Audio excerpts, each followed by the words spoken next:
सामूहिक युवा सम्मेलन और इस आयोजन के सभी आयोजनकर्ता, मंच पर उपस्थित हाड़ौती के लाल, आपके बेटे और मेरे बड़े भाई प्रहलाद गुंजल जी, यहां उपस्थित भिलवाड़ा से आने वाले गुजर समाज के और राजस्थान के वरिष्ठ नेता कालूलाल जी गुजर साहब, उप जिला प्रमुख शंकर जी, मंच पर उपस्थित गुजर समाज के जिला अध्यक्ष, सभी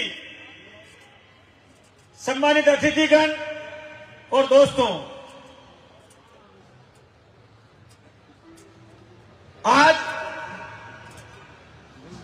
आपके बीच में आके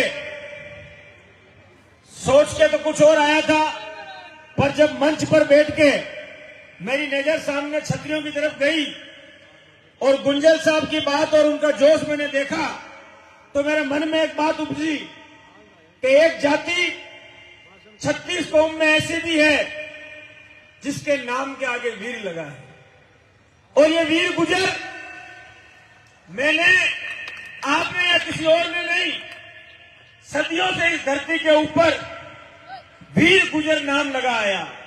और वीर क्यों? क्योंकि आज भी गुजर समाज का नाम अफगानिस्तान के राष्ट्रगान के अंदर आता है। वीर क्यों? क्योंकि पन्ना गाय ने अपने बेटे की गर्दन कटवा दी, लेकिन अपने स्वामी का नुकसान नहीं होने दिया, स्वामी का वंश खत्म नहीं होने दिया। वीर क्यों? क्योंकि उस कौम के अंदर धन सिंह कोतवाल और भूप सिंह गुजर, जो विजय सिंह पथिक कहलाए, ऐसे लोग पैदा हुए जिन्होंने अंग्रेजों के दांत खट्टे कर दिए। और वीर क्यों? क्योंकि वो जाति जिससे अंग्रेज इतने घबराए कि उस जाति को गुजरों के लिए गुजर समाज के नाम को डिनोटिफाइड जाति के अंदर डाल के मजबूर कर दिया कि जो गुजर समाज के अंदर पैदा हुआ वो थाने के अंदर अपनी जाके हाजिरी देगा। जिन्होंने गुलामी देखी उनको याद है कि गुजर समाज के लोग थाने के अंदर जाके खड़े होते थे। और वीर इसलिए कि इस कौम के अंदर राजेश पायलट पैदा हुआ, लेकिन हर आदमी को बात याद नहीं हो। मैं आज याद दिला दूं कि इस बूंदी के अंदर 29 मई 2007 को जब वसुंधरा की सरकार के अंदर गुजर समाज की गोलियां चल रही थी, तब इस बूंदी के बेटों ने उन गोलियों के सामने अपनी छाती को तान दिया और उस गोलियों का अपनी पीठ पे नहीं, अपनी छाती पे स्वागत करके 7 लोगों ने मौत को गले लगा दिया। लेकिन ये साबित कर दिया कि गुजर के सामने वीर लगा तो इसलिए लगा क्योंकि हिंदुस्तान के इतिहास में आजादी के बाद अगर किसी कौम ने अपने बच्चों के हाथ में कलम और उनको नौकरी देने के लिए गोली खाई, तो सिर्फ और सिर्फ गुजर समाज के लोगों ने गोली खाई, इसलिए हमको वीर कहा जाता है। मैं आज आपके बीच में नेता बन के नहीं, आपके बीच आपका बेटा बनकर आया हूं। और जो गुंजल साहब का दर्द मैंने महसूस किया कि जिस तरह से आपके हाड़ौती के अंदर गुजर समाज के लोगों को यह धमकाया जाता है कि अगर तुम लोग राजनीति करोगे तो तुम्हारी खाने बंद कर देंगे, अगर तुम लोग राजनीति करोगे, हमारी खिलाफत करोगे, तो हम तुम्हें राजनीति करना भुला देंगे। लेकिन मैं आपसे कह रहा हूं कि मुझे आज भी याद है वो दिन, आदमी सरपंच का पद छोड़ने में हिचकिचा जाता है, लेकिन आपके बेटे प्रहलाद गुंजल ने जब कौम के ऊपर गोलियां चल रही थी तब अपने पद को लात मार दी, अपनी राजनीति गिरवी रख दी। लेकिन इस आदमी ने कहा कि मैं पहले अपने समाज के साथ हूं। और मैं आपसे कह रहा हूं कि जो जात का नहीं वो अपने बाप का नहीं। बहुत से लोग कहते हैं कि धीरज गुजर तो गुजरों की बात करता है। हाँ, मैं करता हूं, क्योंकि धीरज गुजर को उसके बाप और उसके मां ने नेता और मंत्री बना के पैदा नहीं किया। इस कौम के लोगों ने हमारे लिए नारे लगाए, पसीना बहाया, खून बहाया, हमारी जिंदाबाद लगाई। और आप आज भी हमको जब याद करते हो, जब एक एक बार आप हमारी जिंदाबाद करते हो, तब आपके मन में विश्वास रहता है कि हमारा नेता हमारे लिए लड़ेगा, हमारा नेता हमारे लिए बोलेगा, हमारा नेता हमारी आवाज बनेगा। और मैं आपको विश्वास दिलाता हूं, गुंजल साहब, आप हाड़ौती के नेता हो, हमारे बड़े भाई हो, और देवनार की सौगंध, अगर प्रहलाद गुंजल आवाज देगा तो धीरज गुंजल अपने पूरे खानदान के साथ खड़ा हो जाएगा, लेकिन प्रहलाद गुंजल को अकेला नहीं छोड़ेगा। अगर आदमी, हम लड़ाई किसकी लड़ रहे हैं? हमारी खुद की। अगर हमने चप्पलें उठा ली होती, अगर राजनीति में अपने आप को गिरवी रख दिया होता, तो सरकार न तो गुंजल के मकान को तोड़ने जाती और न धीरे गुंजल की मां को सस्पेंड करती। सरकार उसी का नुकसान करती है जो लोगों की लड़ाई लड़ता है। सरकार उसी का नुकसान करती है जो लोगों के सामने छानसियां तान के खड़ा हो जाता है। हम राजनीति लोगों के कंधे पे बंदूक रखने की नहीं करते हैं। मैं आज आपको कह रहा हूं कि धीरज गुजर बूंदी में आपको एक करने के लिए आया है। अगर आप लोग एक रहोगे, एक दूसरे के साथ खड़े रहोगे, दुनिया में किसी की ताकत नहीं। हाड़ौती से लेकर मेवाड़ तक अगर गुजर एक हो जाएगा तो राजस्थान की सरकार तुम्हारे कदमों के अंदर आ जाएगी। लेकिन हमें बगड़ावतों को श्राप लगा हुआ रानी जयंती का, इसीलिए बगड़ावत के पास बगड़ावत बैठता है।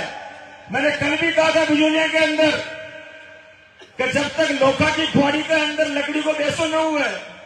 एक छोटी सी कहानी कह देता हूं मैं। एक बार जंगल के अंदर दो लकड़ारे गए। उन्होंने एक पेड़ को देखा, मजबूत पेड़ था, मोटा, अच्छा मजबूत। तो उन्होंने कहा कि इस पेड़ को काटना है, कल आते हैं वापस। तो वो दोनों चले गए वापस लकड़ारे। तो वो दूसरे पेड़ ने कहा कि भाई कल तेरा नंबर है, तू कल कट जाएगा। तो उस पेड़ ने कहा कि चिंता मत करिए, मुझे नहीं काट पाएंगे। क्या कहा कि चिंता मत करिए, मुझे नहीं काट पाएंगे।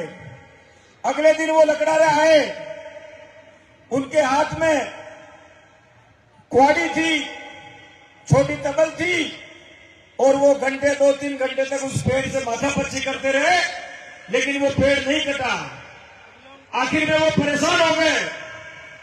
एक लकड़ारा चढ़ा और उसने उस पेड़ की लकड़ी को तोड़ लिया और उस लकड़ी को तोड़ के कहा कि कल आते, कल इसका इलाज करेंगे।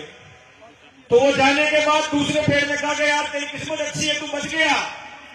उसने कहा आज तो मैं बच गया, लेकिन कल तो मुझे कटना ही पड़ेगा। क्या कहा उसने? कल तो मुझे कटना ही पड़ेगा। तो उसने कहा यार तुझे आज नहीं काट पाए तो कल कैसे काट देंगे। और अगले दिन वो जब लकड़ारे आए, उनके हाथ में 2 कुआड़ियां थी और उन कुआड़ियों के पीछे लकड़ी का बेसा लगा हुआ था। तो उस पेड़ ने कहा कि सुन ले मेरी बात, मेरी जिस टहनी को ये तोड़ के ले गए, इन्होंने उस लोहे के कुआड़े के पीछे उस लकड़ी को लगा दिया। ये मेरी लकड़ी उस कुआड़े का साथ नहीं देती तो ये पेड़ कटता नहीं। इसी तरह हमारे अंदर समस्या है, अगर हम एक दूसरे को काटेंगे नहीं तो हम लोग खत्म कैसे होंगे। ये श्राप लगा हुआ हमारे पुरानी जयंती का। और मैं आपसे आज कहता हूं, ये सरपंच, प्रधान, सांसद, विधायक, अगर हमारे अंदर एकता रह गई, हम तो नेता हैं। नेता अपने स्वार्थ में आपको लड़ाने की बात कर जाएगा, लेकिन अगर आपके अंदर एकता रहेगी तो नेता को आपके पास, आपके जाजम में, चरणों पे बैठना पड़ेगा। मुझे बताओ कौन ऐसा नेता है जो आपके वोट के बिना नेता बन जाएगा? अपनी गाड़ी का तेल फूकते हो, रात दिन मेहनत करते हो, जिंदाबाद लगाते हो, और जब आप काम कराने के लिए जाते हो, आपका समाज का नेता आपकी तरफ देखता नहीं तो आपकी छाती के अंदर कितना गुस्सा आता होगा। ये आपको सोचना होगा कि आप किसके साथ खड़े हो, आप किसको ताकत दे रहे हो, कौन आपके साथ खड़ा रहेगा। आज बूंदी में आपका कार्यक्रम है, सामूहिक युवा सम्मेलन है। यहां आने के बाद मुझे पता लगा कि आपके 2 कार्यक्रम हो रहे हैं।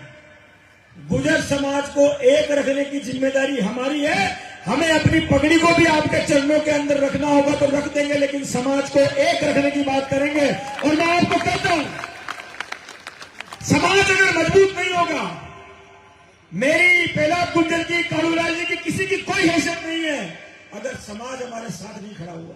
ये मंच जो तराजू होती है, उस तराजू के अंदर 2 चढ़े होते हैं, एक में पाट रहता है और दूसरे में मार रहता है। इस मंच पर हम लोग पाटों की, मंच पर जो नेता बैठे हैं, हम पाट के समान हैं। जब तक दूसरे चेहरे में आपका वजन नहीं होगा, तब तक हमारा कीमत कुछ भी नहीं होगी। और जो छाप लगती है पीछे, वो छाप लगाने की ताकत आपके पास।